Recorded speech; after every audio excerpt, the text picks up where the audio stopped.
1 kilometre तक wifi की range आएगी, हमने कभी सोचा भी नहीं था, लेकिन आज नई टेक्नोलॉजी ऐसी निकल के आई है जिसका नाम है वाईफाई हेलो।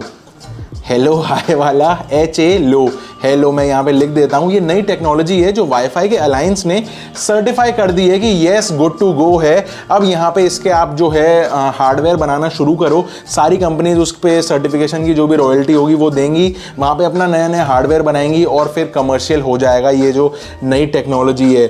शॉर्ट में बताऊँ तो जिस तरीके से अभी हमारे 2 बैंड्स चलते हैं 2.4 गीगाहर्ट्ज़ और 5 गीगाहर्ट्ज़, ये वाली जो नई टेक्नोलॉजी है वाईफाई हेलो, ये अंडर 1 गीगाहर्ट्ज़ के ऊपर काम करती है।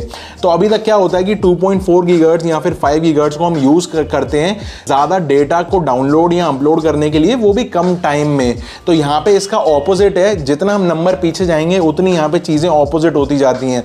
जैसे हमको पता है कि 2.4 गीगाहर्ट्ज़ में रेंज ज़्यादा आती है, स्पीड कम आती है, और 5 गीगाहर्ट्ज़ में यानी बड़े नंबर पे चले गए तो वहाँ पे रेंज कम हो गई लेकिन स्पीड बहुत ज़्यादा हो गई। अब यहाँ पे हम छोटे नंबर पे आ गए हैं, यानी अंडर 1 गीगाहर्ट्ज़।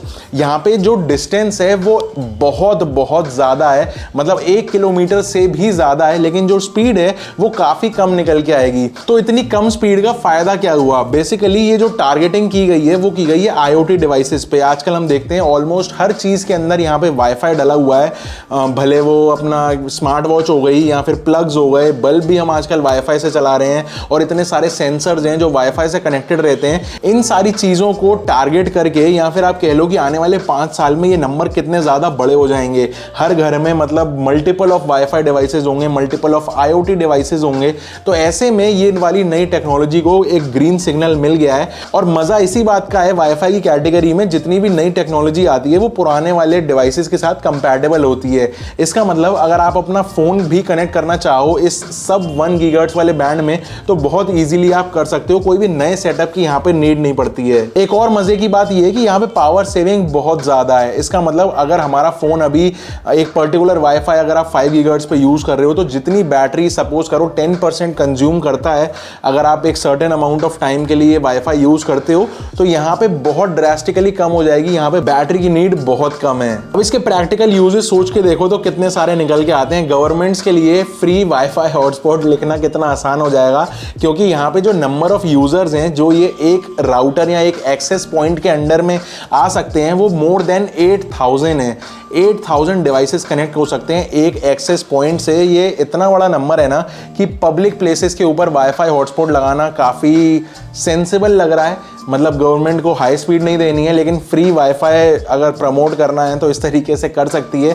या फिर आप इमेजिन करो कि आपकी स्मार्ट वॉच के अंदर GPS है लेकिन डेटा की कनेक्टिविटी का सिस्टम नहीं है, तो आप अगर फ्री हॉटस्पॉट आपके लगे हुए हैं पूरे रन पे तो आपकी वॉच फ्री वाईफाई से कनेक्टेड हो जाएगी और पूरा आपको काम देगी। या फिर आप कह लो कि एग्रीकल्चर में कितने सारे सेंसर्स यूज़ होते हैं तो वहाँ पे यूज़ में आ सकता है। इंडस्ट्रियल में कितने सारे इक्विपमेंट्स यूज़ होते हैं। एक बड़ी सी बिल्डिंग के अंदर जितने सारे घर हैं और उसके अंदर कितने ही स्मार्ट प्लग्स हों, कितने ही स्मार्ट बल्ब हों, सब के सब वाईफाई से कनेक्ट होकर चल सकते हैं।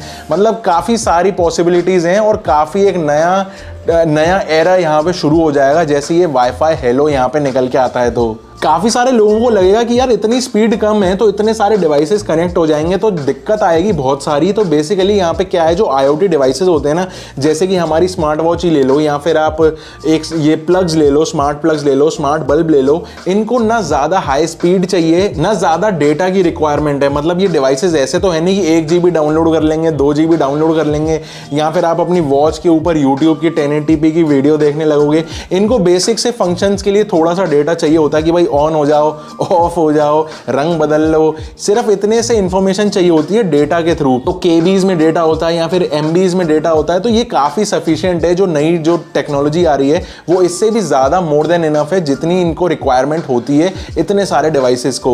मुझे लगता है आगे चल के जैसे नए कॉन्सेप्ट निकल के आ रहे हैं स्मार्ट सिटी के, ऐसे में ट्रैफिक लाइट्स के ऊपर भी कुछ सेंसर लगे होंगे, काफ़ी सारी चीज़ें हैं ऐसी। सिटी लेवल के अंदर ना बहुत सारे ऐसे IoT डिवाइसेस हैं जिसमें ये बड़े बड़े ऑर्गेनाइजेशंस इसको यूज़ में ले सकती हैं इस टेक्नोलॉजी को, क्योंकि इसका नंबर बहुत ज़्यादा है और रेंज बहुत ज़्यादा है। 8000 यूज़र और 1 किलोमीटर, मतलब काफ़ी बड़ा नंबर है ये दोनों ही टर्म्स में।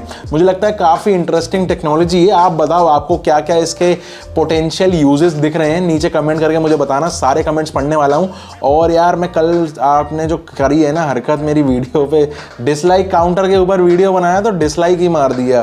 अब उसका कंपेंसेशन इस वीडियो पे कर देना, लाइक दबा देना ज़ोर से और सब्सक्राइब कर देना चैनल को अगर अभी तक नहीं करा हो तो, क्योंकि 100 के पहुंचना है और ऐसा लग रहा है कि सफ़र ख़त्म ही नहीं हो रहा है। तो यार अब करा करूँगे ख़त्म करो, फटाफट से पहुँचे वहाँ पे और आगे बढ़ें। मिलता हूँ आपसे अगली वीडियो में, तब तक के लिए स्टे सेफ, स्टे सकास्टिक, सी या।